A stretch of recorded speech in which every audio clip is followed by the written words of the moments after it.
This video sponsored by Buymoti shopping app. Buymoti e-shopping application is the online shopping. இந்த வீடியோவை உங்களுக்கு வழங்குபவர்கள் Buymoti shopping app.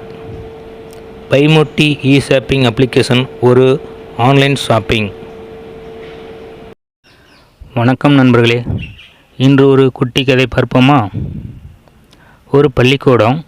அந்த பள்ளிக்கூடத்தில் ஆசிரியர் திருக்குறளிலிருந்து இந்த அன்புடைமைங்கிறத பற்றி வகுப்பு நடத்திக்கிட்டு இருக்கிறாங்க. வகுப்பு முடிந்த உடனே ஒரு 4 மாணவிகளை அழைச்சி, நாளைக்கு நீங்கள் பள்ளிக்கூடம் வரும்போது இந்த அன்பை வெளிப்படுத்துகிற மாதிரி உங்கள் சுற்றுப்புறத்தில் ஏதாவது உங்கள் கண்களுக்கு தென்பட்டால் அதை நாளைக்கு வரும்போது கொண்டுட்டு வாங்க அப்படின்னு இந்த ஆசிரியர் அந்த 4 பேருக்கும் சொல்லி அனுப்புகிறாங்க. அடுத்த நாள் இந்த 4 மாணவிகளும் வராங்க. ஆசிரியர் பார்க்குறாங்க. முதல் மாணவி ஒரு அழகான மலரை காட்டுறாங்க. அன்புக்கு இதை வெளிப்படுத்துகிற மாதிரி இந்த மலரை நான் கொண்டு வந்திருக்கேன் டீச்சர் அப்படின்னு அந்த மலரை காட்டுறாங்க. இரண்டாவது மாணவி ஒரு வண்ணத்து பூச்சி, அழகான வண்ணத்து பூச்சியை காட்டுறாங்க. மூன்றாவது மாணவி ஒரு குட்டி குருவி, குஞ்சு பறவை கூட்டில் இருக்கிறத அப்படியே காட்டுறாங்க. இது நான் அன்புக்கு என்னோடய இதை எடுத்துகிட்டு வந்தேன் அப்படின்னு 3 பேரும் காட்டுறாங்க. 4வது மாணவியை கூப்பிட்டு, நீ நம்ம கொண்டுட்டு வந்தபோது அந்த மாணவி, நான் எதுவும் கொண்டுட்டு இல்லைங்க டீச்சர், ஆனால் இந்த 3மே நானும் பார்த்தேன் நேற்று.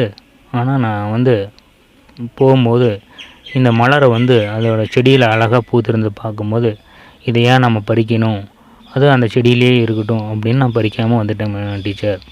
அடுத்து ஒரு கொஞ்சம் தூரம் போகும்போது இந்த வண்ணத்து பூச்சிகள்லாம் கூட்டமும் அழகாக பறந்துக்கிட்டு இருந்தது.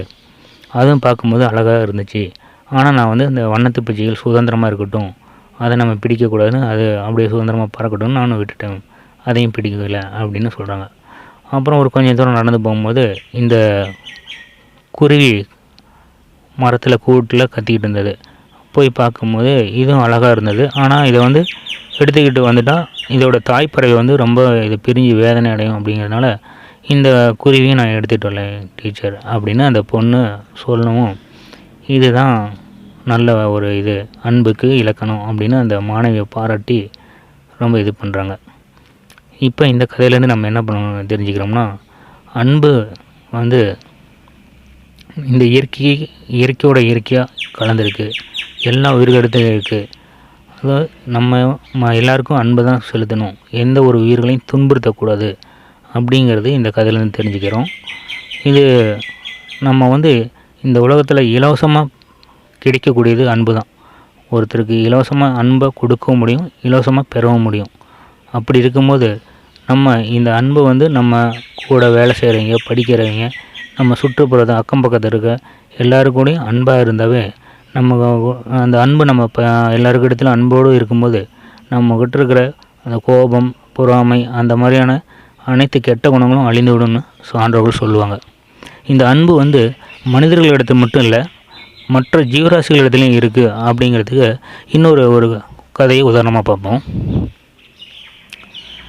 ஒரு அரண்மனை. அந்த அரண்மனையில் ஒரு யானை வளர்த்துக்கிட்டு வராங்க. அந்த யானையோட ஒரு குட்டி நாயும் வளர்ந்துக்கிட்டு வருது. இந்த குட்டி நாய் அந்த யானையோடைய விளையாண்டுக்கிட்டு அந்த யானையோட காலை நக்கிக்கிட்டு அதோட தும்பிக்கை பிடிச்சி தொங்கி தூரி ஆடிக்கிட்டு அந்த யானையோடைய ஒன்று முன்னா விளையாண்டுக்கிட்டு இருக்கும். இந்த யானையும் யானை காட்டில் சுதந்திரமாக இருக்குது. அது இங்கே கட்டி போட்டிருக்கும் போது அதுக்கு ஒரு பொழுதுபோக்கு இந்த நாய்க்குட்டி தான்.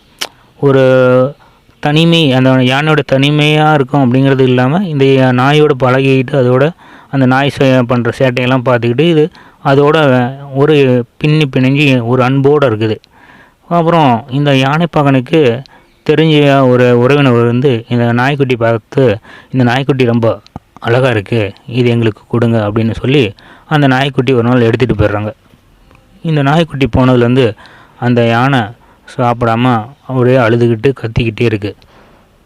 உடனே அந்த அரண்மனையில் இருக்கிற அமைச்சர் ஏன் என்னாச்சு, யானை இந்த மாதிரி அழுதுகிட்டே இருக்குது என்னான்னு கேட்க, அந்த யானை பக்கம் சொல்கிறாரு, இந்த மாதிரி ஒரு குட்டி நாய் இங்கே அந்த யானையோட வளர்ந்துக்கிட்டு இருந்தது, அந்த நாய்க்குட்டி போனது இந்த யானை இந்த மாதிரி அழுதுகிட்டே இருக்குது அப்படின்னு சொல்லவும், உடனே அந்த நாய்க்குட்டி எங்கிறதெல்லாம் கொண்டு யானையோட விட்டுருங்க அப்படின்னு சொல்லி உத்தரவு போடுறாரு. உடனே இவரும் பார்க்கணும், அந்த நாயை கொடுத்துக்கிட்டு வாங்கிட்டு அந்த யானைக்கிட்ட விட்டோடனே அந்த யானை ரொம்ப சந்தோஷமாக அதுக்கப்புறம் தான் சாப்பிடுது.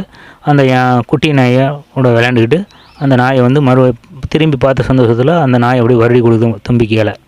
ஸோ இப்போ வந்து இந்த அன்புங்கிறது வந்து நம்ம மனிதர்களிடம் இல்லை, மற்ற உயிர்களிடத்திலும் இருக்குது அப்படிங்கிறதுக்கு இந்த கதை ஒரு உதாரணம். நம்ம முடிஞ்ச அளவு எல்லோருக்கத்துலேயும் அன்பாக இருக்கும். அன்புங்கிறது வந்து நம்ம மனிதர்களிடம் இல்லை, எல்லா ஜீவராசிகள்கிட்டையும் இருக்குது அப்படிங்கிறது இந்த கதை ஒரு உதாரணம். நன்றி, வணக்கம்.